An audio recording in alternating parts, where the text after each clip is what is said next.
Aquí la mayoría hemos tenido un mínimo encuentro con la palabra de Dios y cada vez que nos proponemos leer la Biblia año tras año, por lo general comenzamos por Génesis. Y Génesis comienza muy bien.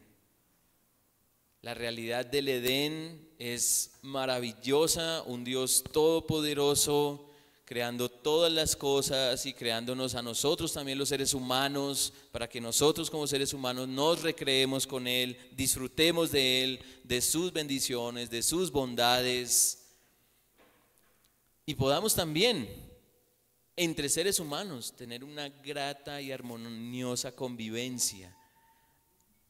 Es algo maravilloso lo que sucede en Edén, cuando todo comienza. Pero seguimos la lectura y rápido, vemos un suceso terrible.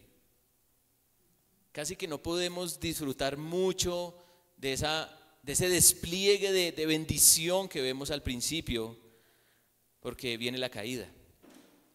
Viene el momento en el que el hombre decide rebelarse contra Dios, decide tener una actitud de desprecio contra su creador, y entonces vemos los resultados.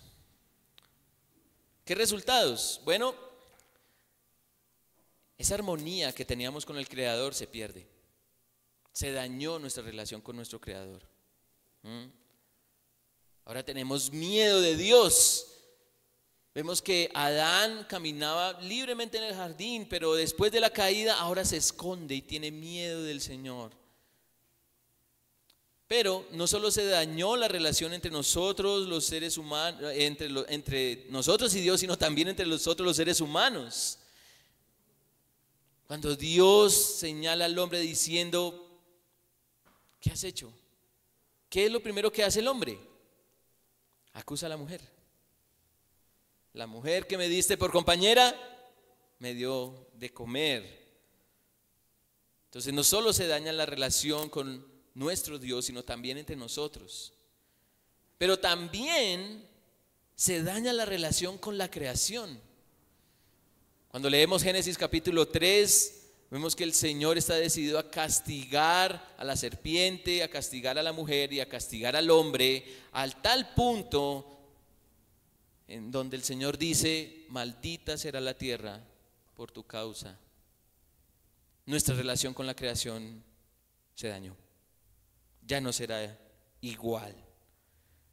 Y también se daña la relación con nuestra existencia, porque en un principio nosotros fuimos diseñados para no morir, pero ahora experimentamos la realidad de la muerte. Ahora, quiero hacerles esta pregunta, pensando en el matrimonio, ¿será posible? Y es una pregunta como capciosa, medio ambigua, medio extraña, pero ¿será posible gustar del matrimonio según Génesis 2? Gustar del matrimonio según Génesis 2, es decir, antes de la caída. ¿Será posible? Porque en este momento estamos en el lado de la caída, ¿cierto? Lo cual parece imposible que suceda, parece imposible que podamos tener el matrimonio de Génesis 2. Pero, una conversación de Jesús con algunos líderes religiosos deja ver la posibilidad de que sí suceda, de que sea posible. Así que leamos Mateo 19, versículos 3 al 12, y esto es lo que dicen las Sagradas Escrituras. Y se acercaron a él algunos fariseos para ponerlo a prueba, diciendo: ¿le está permitido a un hombre divorciarse de su mujer por cualquier motivo? Jesús le respondió: ¿no han leído que aquel que los creó desde el principio los hizo varón y hembra, y dijo: por esta razón el hombre dejará a su padre y a su madre y se unirá a su mujer, y los dos serán una sola carne? Así que ya no son dos, sino una sola carne. Por tanto, lo que Dios ha unido, ningún hombre lo separe. Ellos le dijeron: Entonces, ¿por qué mandó Moisés darle carta de divorcio y repudiarla? Él les contestó: por la dureza de su corazón, Moisés les permitió a ustedes divorciarse de sus mujeres, pero no ha sido así desde el principio. Pero yo les digo que cualquiera que se divorcie de su mujer, salvo por infidelidad, y se casa con otra, comete adulterio. Los discípulos le dijeron: si es así la relación del hombre con su mujer, no conviene casarse. Jesús les dijo: no todos pueden aceptar este precepto, sino solo aquellos a quienes les ha sido dado. Porque hay eunucos que nacieron así desde el seno de su madre, y hay eunucos que fueron hechos eunucos por los hombres, y también hay eunucos que asimismo se hicieron eunucos por causa del reino de los cielos. El que pueda aceptar esto, que lo acepte. Señor, bendiga su palabra. Hermanos, si de Dios viene la unión conyugal, también viene la armonía matrimonial. Y ese es el mensaje que quisiera compartir a la luz de este texto. Si de Dios viene la unión conyugal, también viene la armonía matrimonial. Y es posible experimentar esa bendición por 3 razones que nos presenta el texto. Primera razón, porque Dios es quien creó esta unión. Segunda razón, porque Dios es quien deseó esta unión. Y tercera razón, porque Dios es quien definió esta unión. Si de Dios viene la unión conyugal, también viene la armonía matrimonial. Y en primer lugar, porque Dios es quien creó esta unión. Dios la creó. Y este texto de Mateo, paradójicamente, no comienza con unidad, sino con división. Esa es la pregunta que le plantean los fariseos al Señor, ¿no? Versículo 3, ¿le está permitido a un hombre divorciarse de su mujer por cualquier motivo? Ahora, ¿por qué esta pregunta es importante para los judíos? Bueno, por 2 razones. Una, porque querían evidentemente probar al Señor, ¿cierto? Lo querían tentar, podrían ponerlo a prueba. Pero también hay otra razón, y es porque querían liberar sus conciencias. La pregunta está estratégicamente formulada. Estratégicamente, ¿le está permitido a un hombre divorciarse de su mujer por cualquier motivo? ¿Por cualquier motivo? Y si nos trasladamos a la época, aunque no es muy distinto hoy, pero si nos trasladamos a la época del Señor Jesucristo, los judíos tenían insignificantes razones para divorciarse de su mujer, ¿sí? No era por cosas de profundidad, no eran por cosas importantes, sino por cosas triviales. Ya querían divorciarse de sus mujeres. Me hizo la guapanela muy dulce, divorcio. Qué peligro, ¿no? Pero entonces el Señor contesta en el versículo 4: ¿no han leído que aquel que los creó desde el principio los hizo varón y hembra? Y dijo: por esta razón el hombre dejará a su padre y a su madre y se unirá a su mujer, y los dos serán una sola carne. Como extraño nuestro Señor, ¿no? Respondiéndoles con una pregunta. Así que ya no son 2, sino una sola carne. Por tanto, lo que Dios ha unido, ningún hombre lo separe. ¿A qué cita está apelando Jesús para contestar?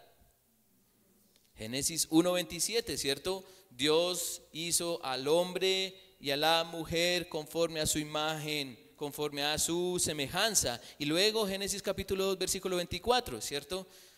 Entonces el hombre dejará padre y madre, se unirá a su mujer, y los dos serán una sola carne. La iniciativa de crear al hombre y a la mujer y unirlos fue Dios. Pero ¿por qué Jesús contesta con Génesis 2? Cuando es claro que ya no vivimos bajo Génesis 2. Bueno, porque nuestra naturaleza pecaminosa nos incita a la división, mientras que Dios, o de Dios, viene la perfección, viene la unidad. Dios creó al hombre y a la mujer para que vivieran en perfecta unidad. Todo lo creó Dios y todo lo que creó era bueno en gran manera. Y fue tal el poder de Dios en el hombre y la mujer que siendo Dios los une para que sean uno solo. Solo Dios pudo hacerlo. Así que siquiera la idea de separarse para Jesús no está en su lógica. En las lógicas de Jesús no está eso. Porque Dios creó al hombre y a la mujer para unirlos y para que se mantengan así, unidos. La división de cónyuges es antinatural para Dios. Es natural la separación de padres e hijos, ¿cierto? Los hijos crecen y se van, ¿cierto? Y hacen sus vidas, sus proyectos, se casan. Pero no lo es del hombre y la mujer casados. Si estamos casados es porque Dios nos creó, hombre y mujer, para estar unidos. Si de Dios viene la unión conyugal, también viene la armonía matrimonial, porque Dios fue quien creó esta unión. Y lo que Dios crea es perfecto y es armonioso. Ahora, los líderes religiosos saben que Jesús contestó bien, porque ellos saben la ley, conocen lo que dice Moisés. Pero queda otra pregunta, versículo 7. Entonces le dijeron, ¿por qué mandó Moisés darle carta de divorcio y repudiarla? Y esto nos lleva a una segunda razón. Y es que si de Dios viene la unión conyugal, también viene la armonía matrimonial, porque Dios es quien deseó esa unión. Dios no solo creó la unión conyugal, sino que también la deseó. Versículo 8. Él les contestó, por la dureza de su corazón, Moisés les permitió a ustedes divorciarse de sus mujeres, pero no ha sido así desde el principio. Ahora, ¿cuál es la diferencia entre crear y desear? Bueno, crear es producir algo nuevo, pero desear es anhelar que eso exista. Dios no solo creó al hombre y la mujer para que estuvieran unidos, sino que también anheló esa unión. Solo hay una condición para que no hubiese unidad entre el hombre y la mujer. Una sola condición: nuestro corazón endurecido. Eso no viene de Dios, viene de nosotros. Nuestro corazón endurecido. Y me llama la atención que nuevamente Jesús traslada su audiencia al principio. Jesús todavía tiene a su audiencia en Génesis 2. En el principio todo era armonioso. Pero ¿por qué trasladarnos hasta allá cuando estamos bajo esta naturaleza caída? ¿Por qué? Bueno, porque Jesús quiere trasladarnos hacia Dios. Quiere ponernos en la mente de Dios, en el deseo puro de Dios. Y claro, aquí surge una pregunta. ¿No es acaso la ley de Moisés la ley de Dios? Claramente lo es para la audiencia original, pero el mismo Dios muestra en su ley que quien desea la separación no es Él, sino ¿quién? El hombre, el ser humano. Y por eso lo permite. Dios regula el corazón caído del hombre por medio de su ley, demostrando que el ser humano tiene una naturaleza contraria al deseo divino. Si en algún momento,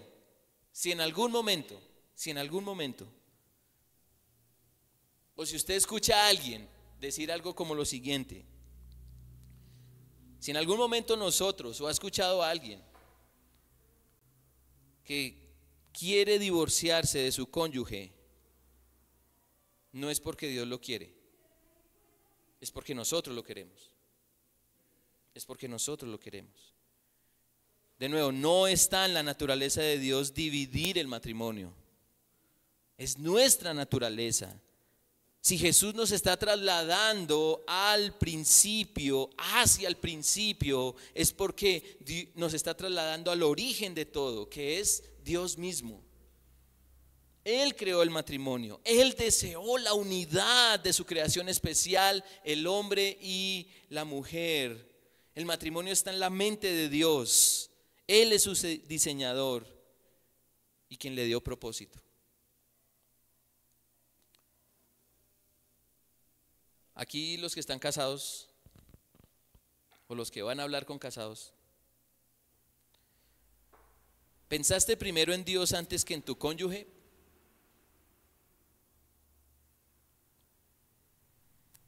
Cuando te casaste, ¿pensaste primero en Dios antes que en tu cónyuge? Ahora que estás casado, ¿en qué piensas? ¿En qué piensas? Y espero que no seas como los judíos que pensaban más en Moisés que en Dios, que pensaban más en las concesiones que en el puro y perfecto, o que en el deseo puro y perfecto de Dios.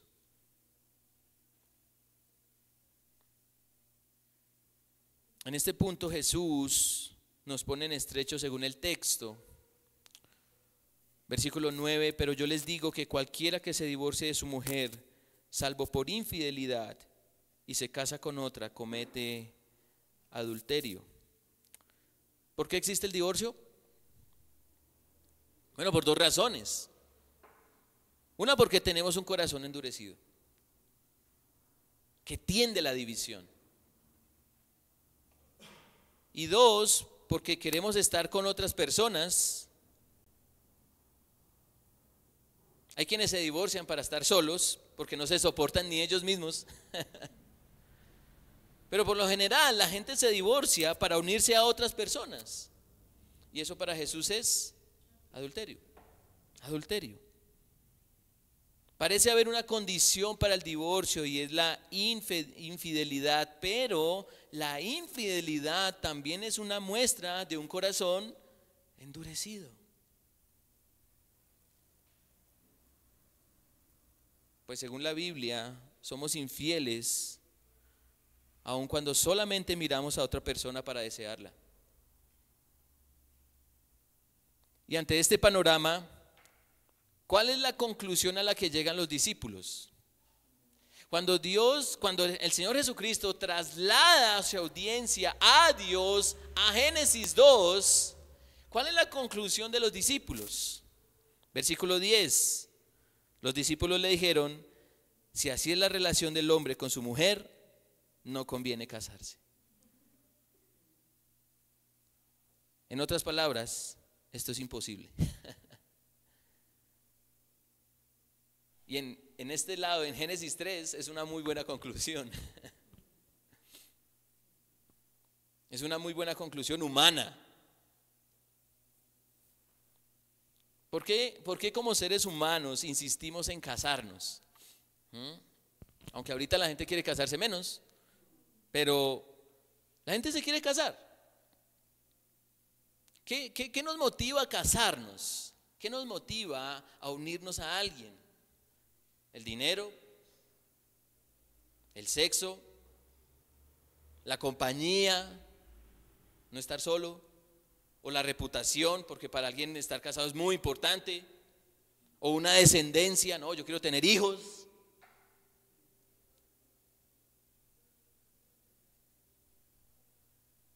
¿Qué nos motiva a casarnos?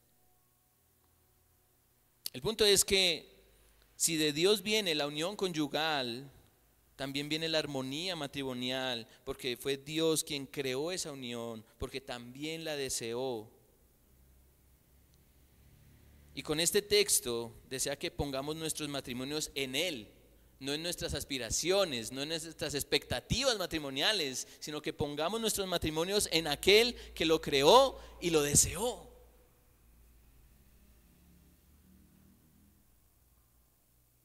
El Señor quiere que enfoquemos nuestras mentes en Él, para que la unión con nuestros cónyuges tenga sentido, tenga propósito. Ante la preocupación de los discípulos, si hace la relación del hombre con su mujer no conviene casarse, hay una respuesta del Señor. Versículo 11, Jesús les dijo: no todos pueden aceptar este precepto, sino solo aquellos a quienes les ha sido dado. Porque hay eunucos que nacieron así desde el seno de su madre, y hay eunucos que fueron hechos eunucos por los hombres, y también hay eunucos que asimismo se hicieron eunucos por causa del reino de los cielos. El que pueda aceptar esto, que lo acepte. Y esto nos lleva a la tercera razón. Si de Dios viene la unión conyugal, también viene la armonía matrimonial, porque Dios es quien define esta unión. Dios crea esta unión, Dios la desea, pero también la define. Luego de las declaraciones de Jesús, es evidente que para los discípulos lo mejor era ¿qué? No casarse, la soltería. Comprometerse con alguien para siempre, o por lo menos hasta la muerte, no parece una buena opción. El tema, y mucha atención a esto, el tema es que la soltería no es algo que se decida tan fácilmente. No es un tema que se decida tan fácilmente. Pensando en la palabra eunucos, los eunucos eran aquellos esclavos que acompañaban a las parejas de los reyes y que los castraban para hacerlos sexualmente impotentes. O sea que eso no parece tampoco una buena opción. ¿Cierto? No parece ser una buena opción ser eunuco. Pero ¿cuál es el punto? ¿Cuál es el punto? Jesús les dice: no todos pueden aceptar este precepto, sino solo aquellos a quienes les ha sido dado. Y al final del versículo 2 Él dice: el que pueda aceptar esto, que lo acepte. Así como no todos pueden comprender la realidad y las implicaciones de la soltería, no todos pueden comprender la realidad y las implicaciones del matrimonio. Es algo que es dado. La comprensión que tengamos de la unión conyugal es dada por aquel que la creó, aquel que la deseó. Como humanidad hemos intentado definir lo que es matrimonio y hemos fracasado. Hemos fracasado. Dios ya lo definió. Ya lo definió. Versículo 4. ¿No han leído que aquel que los creó desde el principio los hizo varón y hembra? Y dijo: por esta razón el hombre dejará a su padre y a su madre y se unirá a su mujer, y los dos serán una sola carne. Así que ya no son dos, sino una sola carne. Por tanto, lo que Dios ha unido, ningún hombre lo separe. ¿Por qué darle otro significado al matrimonio si ya está definido? ¿Quién puede poner esta definición en nuestros corazones? Jesucristo. Solo Cristo toma nuestra mente y nuestro corazón para moldearlos al suyo, para tener su lógica, para que sus definiciones y sus determinaciones sean nuestras y podamos ser trasladados a Génesis 2. Si rendimos nuestras vidas en arrepentimiento y fe en Cristo, seremos tomados por Él para que su vida sea la nuestra y tengamos un significado elevado del matrimonio, significado que Dios le dio en el principio de la creación. Así que si de Dios viene la unión conyugal, también viene la armonía matrimonial, porque Él creó esta unión, la deseó y la definió.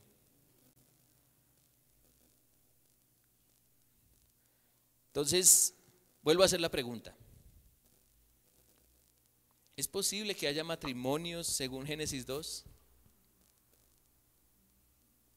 ¿Es posible? Nuestro pecado lo va a impedir, pero nuestro Señor lo va a permitir. Dios obra en los corazones de sus hijos para no dar lugar al pecado y dar lugar a su espíritu, el cual produce en nosotros la naturaleza espiritual que hará que fijemos los ojos en aquel que ha creado, ha diseñado y ha definido el matrimonio para su gloria y para nuestro gozo. Necesitamos poner la mirada en nuestro Dios perfecto. Necesitamos poner la mirada en el Dios perfecto que en nosotros o nuestros cónyuges imperfectos. Necesitamos volver a pensar en lo bueno que es Dios, que hizo al hombre y a la mujer para unirlos de manera que disfruten en armonía de la existencia. Jesucristo nos hace volver al Padre para que podamos acercarnos siquiera un poco al principio. Cristo nos capacita para amar a Dios por sobre todas las cosas. Y si amamos más al Señor sobre cualquier otra cosa, podremos amar a nuestros cónyuges de forma que deseemos estar unidos a ellos por siempre. Nuestro pecado nos hará vivir Génesis 3. Pero aferrados a Jesús, podremos vivir Génesis 2.